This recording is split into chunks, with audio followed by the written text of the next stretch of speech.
എല്ലാ പ്രിയ സുഹൃത്തുക്കൾക്കും പുതിയൊരു വീഡിയോയിലേക്ക് ഹാർദവമായ സ്വാഗതം. നമ്മുടെ പ്രധാന വിഷയത്തിലേക്ക് കടക്കുന്നതിന് മുമ്പ് എല്ലാ ദിവസവും എല്ലാ വീഡിയോയിലും എല്ലായ്പ്പോഴും പറയുന്ന പോലെ തന്നെ നമ്മുടെ വീഡിയോ കാണുന്ന നിങ്ങൾ ആരെങ്കിലുമൊക്കെ സബ്സ്ക്രൈബ് ചെയ്യാതെയാണ് കണ്ടുകൊണ്ടിരിക്കുന്നതെങ്കിൽ ആ സബ്സ്ക്രൈബ് ബട്ടണിൽ ഒരു ക്ലിക്ക് വെച്ച് കൊടുക്കുക. ഇപ്പോഴും മുന്നോട്ടുള്ള യാത്രയിൽ എനിക്ക് നിങ്ങളുടെ സഹായം തീർച്ചയായിട്ടും ആവശ്യമാണ്. അപ്പോൾ കൂടുതലായി ഘടിപ്പിക്കുന്നില്ല, നേരെ നമുക്ക് വിഷയത്തിലേക്ക് കടക്കാം. നമ്മുടെ വിഷയം എന്ന് പറഞ്ഞാൽ കൽബ് എന്ന് പറയുന്ന മൂവിയാണ്. ഈ മൂവി 10 മാസം മുമ്പ് തിയേറ്ററുകളിൽ റിലീസാകുകയും ആ തിയേറ്ററുകളിൽ ഇതൊരു വൻ ഫ്ലോപ്പായി മാറുകയുണ്ടായി. സാമ്പത്തികമായിട്ട് വലിയൊരു വിചാരിച്ച തരത്തിലുള്ള കളക്ഷൻ ഒന്നും കിട്ടിയില്ല. ഇതൊരു ഫ്ലോപ്പ് മൂവിയായിട്ട് മാറുകയും ചെയ്തു. എന്നാൽ ആമസോൺ പ്രൈമിൽ ഇതൊരു 8 ദിവസം മുമ്പ് റിലീസ് ചെയ്തപ്പോഴത്തേനും കാണുന്ന ആളുകൾക്കൊക്കെ ഇത് വല്ലാതെ ഇഷ്ടപ്പെടുകയും ആൾക്കാർ ഇതിനെ നെഞ്ചിലേറ്റി സ്വീകരിക്കുകയും ചെയ്തു.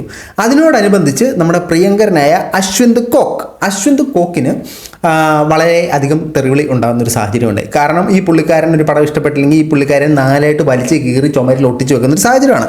പുള്ളിക്കാരൻ ഈ പടം വർക്കായില്ല. പുള്ളിക്കാരൻ ആറഞ്ഞം ഓരോന്ന് പറഞ്ഞു. സിനിമ ഭയങ്കര കൂതറയാക്കി. ഇദ്ദേഹത്തിൻ്റെ റിവ്യൂ കേട്ടിട്ട് ഒരുപാട് പേര് തിയേറ്ററിൽ പോകുന്നില്ല എന്നുള്ള തീരുമാനമെടുത്തു. അന്ന് തീരുമാനമെടുത്തവർ അത് തെറ്റിപ്പോയി എന്ന് ചിന്തിച്ചിട്ടാണ് ഇദ്ദേഹത്തെ വന്ന് അറിഞ്ഞം ചീത്ത വിളിച്ചത്. അപ്പോൾ നമുക്ക് ആദ്യം അശ്വന്ത് കോക്ക് പറഞ്ഞ കാര്യങ്ങൾ കേട്ട് നോക്കാം. ായിട്ടുള്ള കൺവിൻസ് ചെയ്യിക്കാനുള്ള, ഇതൊരു ക്രിഞ്ചാവാതിരിക്കാനുള്ള, ഇതൊരു ക്ലീശയാവാതിരിക്കാനുള്ള, പ്രേമം ക്ലീശയാണല്ലോ, ആ ഒരു പരിപാടി നടന്നിട്ടില്ല. പിന്നീട് അങ്ങോട്ട് വെറുപ്പിക്കൽ, മടിപ്പിക്കൽ, ക്രിഞ്ച് ഫെസ്റ്റാണ്. പ്രേമം, ഒലിപ്പേര്, അയ്യോ എൻ്റെ പൊന്നു. 2ാം നിറം ഇൻഫാക്ച്വേഷൻ, മോഹം.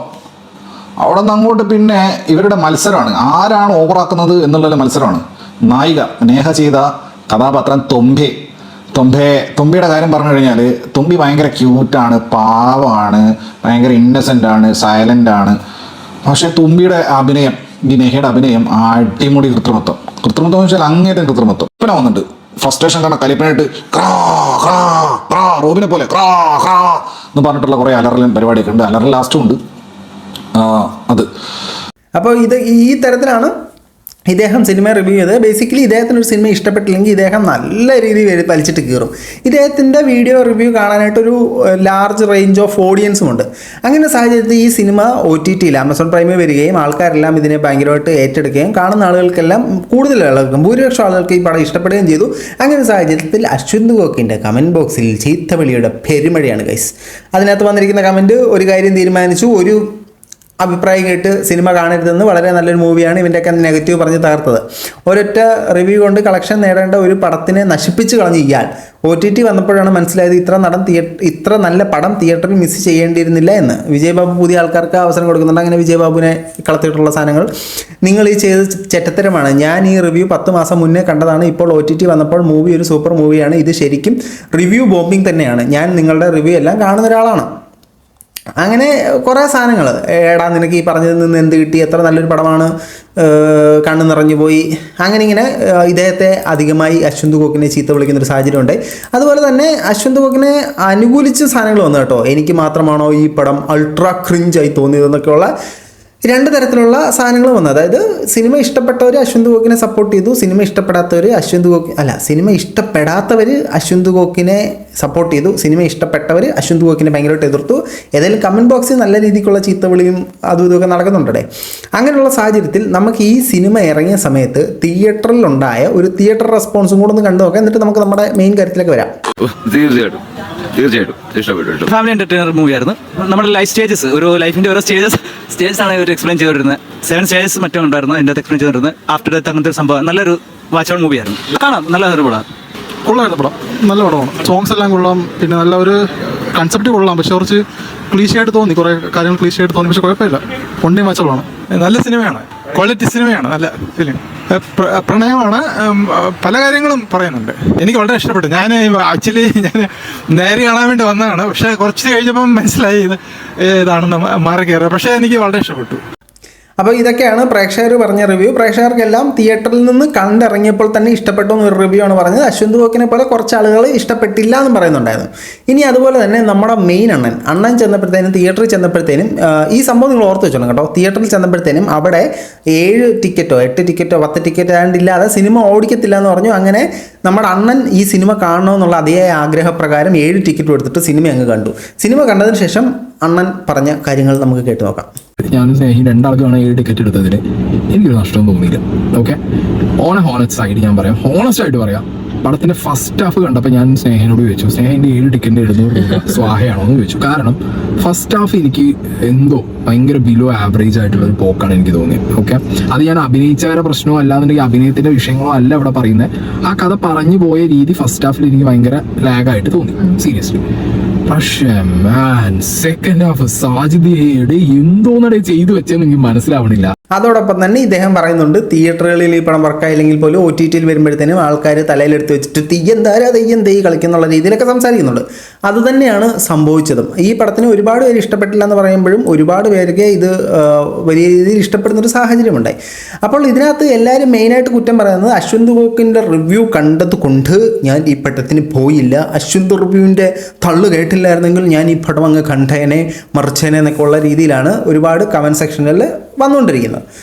ഇത് അശ്വന്ത് ഗോക്കിൻ്റെ കമൻറ്റ് സെക്ഷൻ മാത്രമല്ല, ഈ സിനിമയെ പ്രൊമോട്ട് ചെയ്യുന്ന പോസ്റ്ററുകളോ ഏത് കണ്ടാലും അതിൻ്റെ താഴെ പോയി അശ്വന്ത് ഗോക്കിനെ ചീത്ത വിളിക്കുന്നുണ്ട്. അങ്ങനെയുള്ള സാഹചര്യത്തിൽ ഈ സിനിമയുടെ സംവിധായകൻ ഒരു ഇൻ്റർവ്യൂവിൽ ഈ കാര്യങ്ങളുമായിട്ട് ബന്ധപ്പെട്ട്, അതായത് അശ്വന്ത് ഗോക്കിൻ്റെ റിവ്യൂവുമായി ബന്ധപ്പെട്ട് സംസാരിക്കുന്നുണ്ട്. അപ്പോൾ നമുക്ക് അതൊന്ന് കേൾക്കാം. വൻ പരാജയമായ കൽബ് എന്ന സിനിമയെ ഇന്ന് ആളുകൾ ഏറ്റെടുക്കുന്നു, ഇന്ന് ആളുകൾ സപ്പോർട്ട് ചെയ്യുന്നു. കൽബ് കണ്ടതിൽ ഞങ്ങൾ അഭിമാനിക്കുന്നു, കൽബ് തിയേറ്ററിൽ ഇറങ്ങാതിരുന്നതിൽ അല്ലെങ്കിൽ നിരാശ വന്നതിൽ ദുഃഖിക്കുന്നു എന്ന് പറയുമ്പോൾ എനിക്ക് പേഴ്സണലി മനസ്സിലാവാത്ത കാര്യം, ഇതെന്താണ് ഇവിടെ സംഭവിച്ചത്? അതല്ല, ഇപ്പൊ പല ആളുകളും എനിക്ക് മെസ്സേജ് അയക്കുന്നുണ്ട്, ഇവിടുത്തെ സോക്കോൾഡ് ഭയങ്കര റിവ്യൂസും നെഗറ്റീവ് പറഞ്ഞുകൊണ്ടാണ് സിനിമയ്ക്ക് ആൾ വരാൻ, ഇല്ലെങ്കിൽ അതാണെന്ന് പറയുന്നത്. അപ്പൊ ഞാൻ ഒരിക്കലും ഈ പറയുന്ന റൂമിനകത്തിരുന്ന് അവരുടെ കോപ്രായങ്ങൾ കാണിക്കുന്ന ആൾക്കാർ പറഞ്ഞതുകൊണ്ടല്ല കൽബിന് ആൾ വരാത്തത്, കൽബ് തിയേറ്റർ സക്സസ് ആകാത്തത്. പണ്ട് ഒന്ന് ആലോചിച്ച് നോക്കുക, മലയാള സിനിമയിൽ ബ്ലോക്ക് ബസ്റ്റർ ആയിട്ടുള്ള ഗുഡ് ഫാദർ പോലത്തെ സിനിമകൾക്ക് പണ്ട് സിദ്ദീഖ് സാറിൽ പാസാറിൽ ഇന്റർവ്യൂ കണ്ടറിയാം. ആദ്യത്തെ ഒരാഴ്ച ആളില്ലായിരുന്നു. പക്ഷെ മൗത്ത് പബ്ലിസിറ്റിയിലൂടെ ആ ടീം 2 പേരും ആദ്യം കണ്ട്, അത് 10 പേരായി, 10 പേര് 20 പേരായി, അത് 50 100 ഹൗസ്ഫുൾ ഷോസുകളായി. ഇന്ന് മലയാളത്തിലെ ഏറ്റവും വലിയ ഹിറ്റ് സിനിമ നിൽക്കുന്ന സിനിമകളിലേക്ക് ആദ്യത്തെ അവസ്ഥ അതാണ്. ഇന്ന് ഇപ്പൊ കൽബ് ഇറങ്ങിയ സമയത്ത് ഇതിന്റെ ഡിസ്ട്രിബ്യൂഷൻ നിങ്ങൾ സംസാരിക്കുമ്പോൾ റിലീസിംഗ് ഡേറ്റ് ചെയ്യുമ്പോൾ അത് പറയുന്നത് ഓക്കെ, ഓപ്പോസിറ്റ് ഉള്ളത് ഓസ്ലറാണ്, മിഥുൻ മാനുവൽ തോമസ് ഡയറക്ട് ചെയ്യുന്ന, ഇല്ലെങ്കിൽ മമ്മൂക്കായും ജയറാമേട്ടനും മെയിൻ ക്യാരക്ടറിൽ വരുന്ന സിനിമയാണ്. അപ്പം വിജയ് ഭായ് സ്ട്രാറ്റജി പറഞ്ഞു, ഓക്കെ, ഒരു സിനിമ കൂടി സ്കോപ്പ് ഉണ്ട്, റൈറ്റ് ഡേ ആണ്, പിന്നെ അങ്ങോട്ട് ഒരുപാട് സിനിമകൾ വരുന്നുണ്ട്, സോ റൈറ്റ് ടൈം ആണ്. ഓക്കെ, ഞങ്ങൾ പ്ലാൻ ചെയ്തു. ഞങ്ങൾ സിനിമ റിലീസ് ചെയ്യുന്നതിന്റെ ഒരാഴ്ച മുമ്പ് വരുന്ന അന്ന് 5 അന്യഭാഷ ചിത്രങ്ങൾ തിയേറ്ററിലുണ്ട്.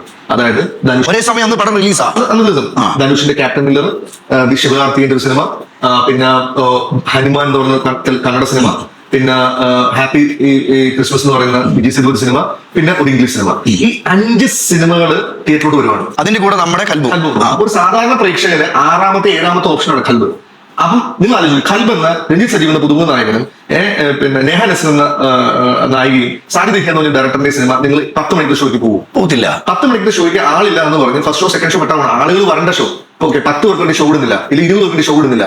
ആ സമയത്ത് അവർ നോക്കുന്നത് തമിഴ് സിനിമ, തെലുങ്ക് സിനിമ ഇടുകയാണ്. ഇവിടുത്തെ അസോസിയേഷനിൽ സിനിമാ പ്രവർത്തകർ ചെയ്യേണ്ടത് ഈ പറയുന്ന ഈ റൂമിൽ നിന്ന് വിടുവാറ്റനം പറയുന്ന ഓൺലൈൻ ബ്ലോഗ് റിവ്യൂസിനെ അല്ല കുറ്റം പറയേണ്ടത്. അവരതുകൊണ്ട് ജീവിക്കുക, അതുകൊണ്ട് ജീവിച്ചു പോയിക്കോട്ടെ. മലയാള സിനിമ ഇതുപോലുള്ള ചെറിയ സിനിമ, വലിയ ഡിസ്ട്രിബ്യൂഷനോ ഭയങ്കര വലിയ കുട്ടിയെ ആകർഷിക്കപ്പെടില്ലാത്ത ചെറിയ സിനിമകൾ തിയേറ്ററിൽ ഹോൾഡ് ചെയ്യാൻ പറ്റണം. അതെ, അതാണ് ആ സിനിമയുടെ പരാജയ കാരണം.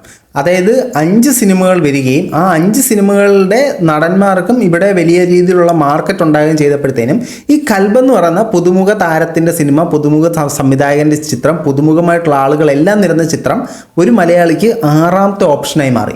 ആ 6ാമത്തെ ഓപ്ഷനായി മാറിയതാണ് ഈ സിനിമയുടെ പരാജയത്തിനുള്ള പ്രധാന കാരണം. അതുപോലെ തന്നെ നമ്മുടെ സീക്രട്ട് ഏജൻറ്റ് പറഞ്ഞ് നിങ്ങൾ കേട്ടിട്ടുണ്ടാവല്ലോ, അത് ആ ഒരു പാർട്ടിയെ കാണിച്ചില്ല 7 ടിക്കറ്റ് എടുത്തു എന്നാണ് പറഞ്ഞത്. 7 ടിക്കറ്റിനുള്ള കാരണം എന്ന് പറഞ്ഞാൽ 7 പേരുണ്ടെങ്കിൽ ആ സിനിമ തിയേറ്ററിൽ ഓടിക്കുള്ളൂ. അതുകൊണ്ട് ഇദ്ദേഹം തന്നെ 7 ടിക്കറ്റ് കൊടുത്ത് കണ്ടു എന്നാണ് പറയുന്നത്. അതായത് ആ സിനിമ കാണാൻ ആളില്ല, ബേസിക്കലി പ്രേക്ഷകരില്ല, നമ്മളെല്ലാം മറ്റ് സിനിമകളിലേക്ക് പോയി എന്നുള്ളതാണ് പറയുന്നത്. അതേപോലെ തന്നെ ഈ ഡയറക്ടർ ഇവിടെ എടുത്തു പറയുന്നുണ്ട്, ഈ റിവ്യൂവർ പറയുന്ന ആളുകളൊന്നും പുള്ളി മാനിക്കുന്നേയില്ല. ഒരു നല്ല സിനിമ വന്നിട്ട് ഈ അശ്വന്ത് ഗോക്കല്ല ആര് വന്നിരുന്ന് കൊള്ളത്തില്ലെന്ന് പറഞ്ഞാലും അത് ഓടും. ഒരു മോശം സിനിമ ഇവനൊക്കെ എത്ര ഇരുന്ന് തള്ളിയാലും അത് വർക്കാവും. അതിന് വലിയൊരു ഉദാഹരണമാണ് മറ്റേ നമ്മുടെ മമ്മൂട്ടിയുടെ ഭീഷ്മപർവം ഇതുപോലെ ഇദ്ദേഹം വന്നിട്ട് കൊള്ളില്ലെന്ന് പറഞ്ഞ പടമാണ്. പക്ഷേ ആ പടം നന്നായിട്ട് ഓടി. ഇവിടെ സംഭവിച്ചത് അതിനേക്കാട്ടിലും വലിയ മാർക്കറ്റുള്ള സിനിമകൾ വരികയും ഈ സിനിമ ഓടിക്കാൻ തിയേറ്ററുകാർ തന്നെ വിസമ്മതം പ്രകടിപ്പിക്കുകയും ചെയ്തു. ഇതേപോലെ തന്നെ ഇദ്ദേഹം മറ്റൊരു സിനിമയുടെ എക്സാമ്പിൾ പറയുന്നുണ്ട്. തമിഴ്നാട്ടിലേക്ക് ഇവിടുന്ന് ഒരു മൊഴിമാറ്റ ചിത്രം ചെന്നപ്പോഴത്തേനും അവിടുത്തെ ഡിസ്ട്രിബ്യൂഷൻ്റെ ആളുകൾ പറയുന്നത് തമിഴ് പടം ഓടിയിട്ട് സൗകര്യം ഉണ്ടെങ്കിൽ നോക്കാം. അതുപോലെ ഇവിടെ പറയുന്നില്ല. അതിനുള്ള കാരണം ആ തമിഴ് പടം എടുക്കുന്ന ഇവിടുത്തെ ആളുകൾ തന്നെ അവർക്കത് ഓടണം എന്നുള്ള രീതിയിലുള്ള കാര്യങ്ങളൊക്കെ പറയുന്നുണ്ട്. നമുക്ക് ഇൻ്റർവ്യൂവിൻ്റെ ബാക്കി ഭാഗങ്ങളൊക്കെ കാണാം. ഞാൻ ചോദിക്കുന്നത്, ഒരു ക്യാമറയിൽ റൂമിനുള്ളിൽ 4 ചുവരിനകത്തിരുന്ന് സിനിമ റിവ്യൂ ഇടുന്ന ഒരു വ്യക്തിക്ക് സിനിമയെ നശിക്കാൻ പറ്റത്തില്ലെന്നാണ് ഇപ്പോൾ സജിത് പറയുന്നത്. അതിനപ്പുറത്തെ പറഞ്ഞാണ് സിനിമയ്ക്ക്, അതിനപ്പുറത്തെ പറഞ്ഞാണ് 10-20 പേര് 10-60 ദിവസം കുടുംബവും വീടും എല്ലാം പറഞ്ഞ് ഒരു സ്ഥലത്ത് പോയിട്ട് യുദ്ധം പോലെ സിനിമ ഉണ്ടാക്കിക്കൊണ്ട് വരുന്നത്, മനസ്സിലായില്ലേ? അതിനെ ഒരു റൂമിൽ ഇരുന്നിട്ട് അവന്റെ ഒരു യൂട്യൂബിൽ ഒരു 2 ലക്ഷം 3 ലക്ഷം വ്യൂ കിട്ടുന്ന ഒരു വീഡിയോ നശിച്ചു പോകുന്നില്ല, നശിപ്പിക്കാൻ പറ്റില്ല. അപ്പോഴും ജനങ്ങൾ ആ കാണുന്ന വ്യക്തികളെ, റിവ്യൂ ഇടുന്ന വ്യക്തികളെ ആരാധിക്കുന്നു, സ്നേഹിക്കുന്നു. അതിലുപരി അവരിടുന്ന റിവ്യൂ മോശപ്പടമാണെന്ന് പറയുമ്പോൾ ഇത്രയൊരു ആൾക്കാരല്ലേ കാണാതെ പോകുന്നത് പടം. അതൊരു വിഭാഗം മാത്രമാണ്, ഒരു വിഭാഗം മാത്രം, മനസ്സിലായില്ലേ? അതിനെ ഓവർകം ചെയ്യാനുള്ള ഷോപ്പ് നല്ല സിനിമകൾക്ക്. ഇപ്പൊ മോശം സിനിമ അത് എത്രത്തോളം പറഞ്ഞ എനിക്കറിയില്ല. ഇപ്പൊ കൽബ് ഇപ്പം ഓൺലൈനിൽ കിട്ടുന്ന സപ്പോർട്ട് അന്ന് കിട്ടിയിരുന്നെങ്കിൽ, അന്ന് ആളുകൾ കൂടെ നിന്നിരുന്നെങ്കിൽ നിക്കില്ല പടം തീർന്നില്ലേ? തീർച്ചയായിട്ടും നിന്നില്ല. നിൽക്കാൻ അവർക്ക് കാണണ്ടേ? സിനിമ കാണാൻ പറ്റിയുള്ള സിനിമ കുളത്തിലെന്ന് പറയുന്നത്, അല്ലെങ്കിൽ ഈ പറയുന്ന ബയസ്ഡ് അഭിപ്രായം മാത്രം കേൾക്കും. ഇപ്പൊ ബ്രോ ഈ പടം കണ്ടു, പടം കണ്ടിട്ടില്ല, ഇപ്പൊ ഈ പറഞ്ഞ ആളുടെ റിവ്യൂ കേട്ടു, റിവ്യൂ കേട്ടിട്ട് ബ്രോ ഓക്കെ ഇത് കൊള്ളത്തില്ല, കാരണം അത് ഒരു 10 റിവ്യൂ നല്ല ഒന്നില്ല, നല്ല റിവ്യൂ ആണല്ലോ, ഒന്ന് കണ്ടോ ബ്രോടെ പോകും. ആ ടൈം ഫ്രെയിം, ആ ബ്രീത്തിങ് സ്പേസും സിനിമയ്ക്ക് വേണം. അല്ലാതെ അപ്പത്തന്നെ എടുത്തിട്ട് ഓക്കെ അടുത്ത് മാറ്റിക്കോ എന്ന് പറയും. എന്നാൽ സപ്പോർട്ട് തിയേറ്റർ ഷോകളുണ്ട്, 30 തിയേറ്റർ, തിയേറ്റർ വന്ന് വിളിച്ചു, പുള്ളിക്ക് 5 ഷോ കിട്ടുന്നു, മനസ്സിലായില്ലേ? അങ്ങനെ ഒരുപാട് സപ്പോർട്ട് ചെയ്ത തിയേറ്റർ എല്ലാവരും ഞാൻ അപേക്ഷിക്കല്ല. ഇപ്പൊ പല്ലുട്ടി എന്റെ സിനിമ റിലീസ് ദിവസം ഞാൻ തിയേറ്റർ തൃശ്ശൂരുള്ള ഈ അസോസിയേഷനുള്ള ഫിയോക്കുള്ള പറയുന്നത്, ആ തിങ്കളാഴ്ച പടം ഉണ്ടെങ്കിൽ നോക്കാം. ഞാൻ ചേട്ടാ എന്ത് വർത്താനം പറയുന്നത്? എന്ത് വർത്താനം പറയുന്നത്? ആ തിങ്കളാഴ്ച പടം നിൽക്കണമെന്ന് നോക്കാം. ആ പടം 42 ദിവസം കേരളത്തിൽ ഓടി, മനസ്സിലായി? അത് കാണുന്നുണ്ടെങ്കിൽ അത് കാണട്ടെ. അപ്പം ഇതുപോലുള്ള ഒരുപാട്, ഒരു സിനിമ ഉണ്ടാക്കുന്നതോ, ഒരു സിനിമ കഥ ആലോചിക്കുന്നതോ, ഒരു ആർട്ടിസ്റ്റ് ഡേറ്റ് വാങ്ങിക്കുന്നതോ, പലിശക്കെടുത്തും കടം വാങ്ങിച്ചോ ഒരു സിനിമ പ്രൊഡ്യൂസ് ചെയ്യുന്നതോ അല്ല ഇവിടുത്തെ പ്രശ്നം.